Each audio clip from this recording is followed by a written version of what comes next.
से कल मैं तुम्हें कहना भूल गया, तुम तो काफी बड़ी हो गई हो नंदिता। अभिनव प्लीज मुझे नंदिता मत बुलाओ। उधर से अलायना ने कहा। अभिनव उसके मुंह से यह सुनकर एक सेकंड के लिए शांत हो गया। फिर उसने पूछा, क्यों, तुम्हारा नाम नंदिता ही तो है।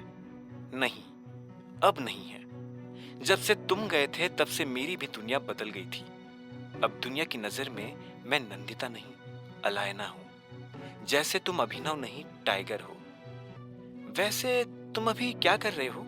अगर फ्री हो तो मेरे घर आ जाओ। अलायना ने कहा। यह सुनते ही अभिनव के होश उड़ गए। अलायना ने जब अभिनव को अपने घर बुलाया तो वो हैरान हो गया। उसे समझ नहीं आया कि वो उसके घर जाने के लिए हाँ कहे या ना। जब अभिनव कुछ सेकंड्स के लिए चुप रहा तो आखिर में अलायना ने पूछा, क्या हुआ अभिनव? हाँ या ना, कुछ तो कहो। अभिनव को एहसास हुआ कि अलायना से कुछ भी छुपाना उसके लिए अच्छा नहीं होगा। इसलिए उसने अपना गला साफ करते हुए कहा, अलायना, मेरी शादी हो चुकी है। इस वक्त अपना घर छोड़कर तुम्हारे घर पर आना अच्छा नहीं लगेगा। अरे शादी हो गई है? कब और कैसे?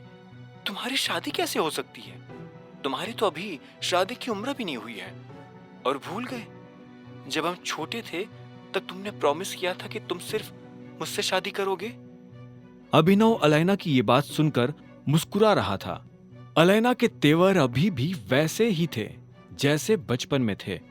वो अपने दिल में कोई बात नहीं रखती थी। उसे सामने वाले से जो कहना होता था वो खुलकर बिना झिझके कह देती थी। आखिर में अभिनव ने अलायना को जवाब देते हुए कहा, बहुत लंबी कहानी है नंदिता, हम इसके बारे में फिर कभी बात करेंगे। ठीक है, लेकिन फिर भी कल तुम मेरे घर आ रहे हो। हमें कुछ जरूरी चीजों के बारे में बात करनी है और इस बार मैं तुम्हारे मुंह से ना नहीं सुनने वाली हूं। अलायना के मुंह से ये सुनते ही अभिनव को हंसी आ गई और उसने कहा, तुम टाइगर को ऑर्डर नहीं दे सकती हो नंदिता। नंदिता शब्द पर उसने अलग से जोर दिया था। यह सुनकर अलायना कुड़ते हुए बोली, मैं तुम्हें एक दोस्त की तरह तो ऑर्डर दे सकती हूं ना, या उसमें भी कोई दिक्कत है? अभिनव जोर से हंसा और बोला, नहीं नहीं, तुम्हें इतना सब कुछ करने की जरूरत नहीं है। वैसे भी हमें अब एक दूसरे से मिलना तो है ही, तो मैं आ जाऊंगा। मुझे भी तुमसे मिलकर तुम्हें बहुत कुछ बताना है। ठीक है, तो फिर मैं कल तुम्हारा इंतजार करूंगी। हाँ, मैं कल फोन करता हूं। ठीक है, लेकिन तुम फोन रखो उससे पहले क्या मैं ये जान सकती हूँ कि तुम्हारी शादी किससे हुई है? अलायना ने फोन काटने से पहले अभिनव से पूछा। अभिनव की शादी की बात उसके दिमाग से अभी तक निकली नहीं थी। अभिनव यह सवाल सुनकर एक पल के लिए हिचका और आखिर में बोला, अनन्या सिंह। जैसे ही अभिनव ने इतना कहा तो अलायना ने उधर से फोन काट दिया। अभिनव ने फोन कटते ही एक गहरी सांस ली और गाड़ी आगे बढ़ा दी। कुछ देर के बाद वो अनन्या के घर पहुंच चुका था। अनन्या के कमरे के बाहर पहुंचकर उसने देखा कि कमरे का दरवाजा बंद था। अभिनव ने दरवाजा खटखटा दिया। कुछ देर के बाद अनन्या ने दरवाजा खोला और बोली, क्या है? मैं कुछ देर के लिए सोना चाहता हूं। यह सुनते ही अनन्या खींचकर बोली, अच्छा, तुमने ऐसा भी क्या किया है जो तुम्हें इतनी नींद आ रही है? अनन्या यह क्यों कह रही थी, अभिनव को यह समझ आ गया था। वो अभिनव को कल रात के लिए ताना मार रही थी। अभिनव मन ही मन उसका चेहरा देखकर मुस्कुरा रहा था, लेकिन बाहर उसने दिखावा करते हुए कहा, अनन्या, बात समझने की कोशिश करो। तुम क्या चाहती थी कि मैं उन लोगों से जाकर लड़ाई करूं? मैं इतने सारे लोगों से अकेले कैसे लड़ता? आखिर में अनन्या ने गुस्से में अपने कमरे का दरवाजा लगाया और अंदर चली गई। अभिनव बाहर खड़ा होकर बस उस दरवाजे को देख रहा था। अभिनव फिर से नीचे उतरा और सोने के लिए नौकरों के कमरे में चला गया। वो पूरी रात जागने के बाद इतना थक गया था कि शाम को भी नहीं उठा। उसकी नींद सीधे अगली सुबह जाकर खुली। वो जल्दी उठकर कमरे से बाहर आ गया था ताकि हरदेव को यह भनक ना लगे कि वो नौकरों के कमरे में सोया था। अगर हरदेव को पता चल जाता तो अभिनव और अनन्या दोनों के लिए मुसीबत खड़ी हो सकती थी। जल्दी बाहर आकर उसने अनन्या के कमरे का दरवाजा खटखटाना शुरू कर दिया था। वो दरवाजा खटखटा रहा था, लेकिन उधर से अनन्या कोई जवाब नहीं दे रही थी। ऐसे में जब उसने दरवाजे का हैंडल घुमाया तो पाया कि दरवाजा अंदर से लॉक नहीं था। उसने धीरे से दरवाजा खोला और कमरे के अंदर दाखिल हो गया। उसने देखा कि अनन्या कुर्सी पर बैठकर अपने पैरों पर लोशन लगा रही थी। उसके कानों पर हेडफोन लगे हुए थे और इसी वजह से उसे शायद दरवाजा खुलने की आवाज नहीं आई थी। इतने में अनन्या को भी कुछ सूझा और उसने अपना लोशन वाला हाथ रोक लिया। उसे ये लगा कि कुछ गड़बड़ है। ऐसे में उसने धीरे से अपनी नजर ऊपर की तो पाया कि अभिनव उसके कमरे में खड़ा था। जैसे ही अनन्या की नजर अभिनव से मिली तो वो जोर से चिल्ला पड़ी और उसने कुर्सी के पीछे टंगा टॉवेल उठाया और पैरों को ढक लिया। इधर क्या देख रहे हो, उधर देखो, अनन्या ने जोर से चिल्लाते हुए कहा। अभिनव किसी रोबोट की तरह पलट गया। उसका चेहरा शर्म के मारे लाल हो गया था।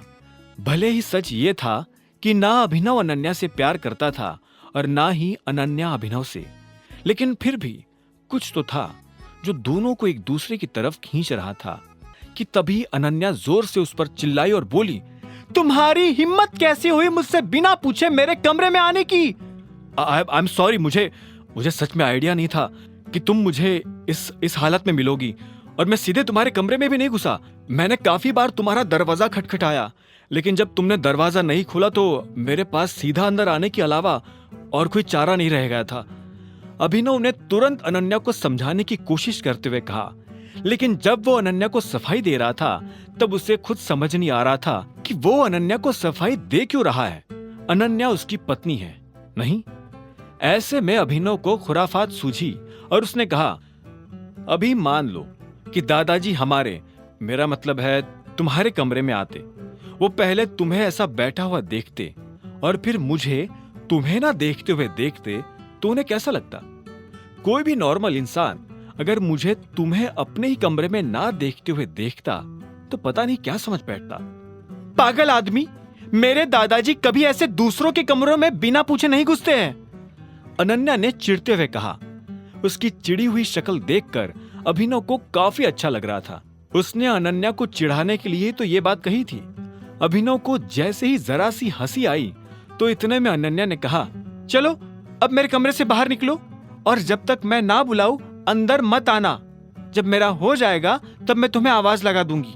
अभिनव ने यह सुनकर एक गहरी सांस ली और बोला, ठीक है, लेकिन जरा जल्दी करना क्योंकि मुझे भी काम पर जाने में लेट हो रहा है। मुझे ऑर्डर देने की जरूरत नहीं है, समझे ना? यह मेरा कमरा है, जब मेरा मूड होगा तब दरवाजा खोलूंगी। अनन्या ने जैसी अभिनव को फटकारा तो इतने में उसे बाहर से आवाज आई, अनन्या दरवाजा खोलो। यह आवाज सुनकर अनन्या और अभिनव दोनों के होश उड़ गए थे। यह आवाज और किसी की नहीं बल्कि हरदेव पाल सिंह की थी। अपने दादा की आवाज सुनकर अनन्या का दिल जोरों से धड़कना शुरू हो गया था। इतने में उसे फिर से आवाज आई, अभिनव अंदर है क्या? अनन्या की नजर तुरंत अभिनव पर जा टिकी। अभी तक जो अनन्या अभिनव को गुस्से भरी नजरों से देख रही थी, अब वही अनन्या आंखों ही आंखों में अभिनव से मदद मांग रही थी। मैं अंदर ही हूं। यह सुनते ही अनन्या की जान में जान आ गई थी। लेकिन इतने में उधर से हरदेव ने कहा, क्या मैं 2 मिनट के लिए अंदर आ सकता हूं?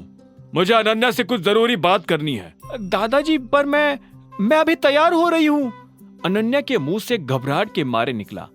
इतने में अभिनव की नजर अनन्या से जा टकराई। इससे पहले कि वो कुछ कहता, अनन्या ने उसे चुप रहने का इशारा कर दिया था। ऐसे में अभिनव ने कहा, हाँ एक्चुअली हम दोनों ही तैयार हो रहे हैं। तैयार हो रहे हो? सुबह हो चुकी है, सूरज सिर पर चढ़ रहा है और तुम दोनों अभी तक कमरे में तैयार हो रहे हो। वाह! उधर से हरदेव ने उन दोनों पर गुस्सा करते हुए कहा, आगे की कहानी जानने के लिए देखें अगला एपिसोड सिर्फ पॉकेट एफएम के यूट्यूब चैनल पर और द रिटर्न ऑफ टाइगर के सारे एपिसोड्स को सुनने के लिए डिस्क्रिप्शन में दी लिंक से डाउनलोड करें पॉकेट एफएम ऐप।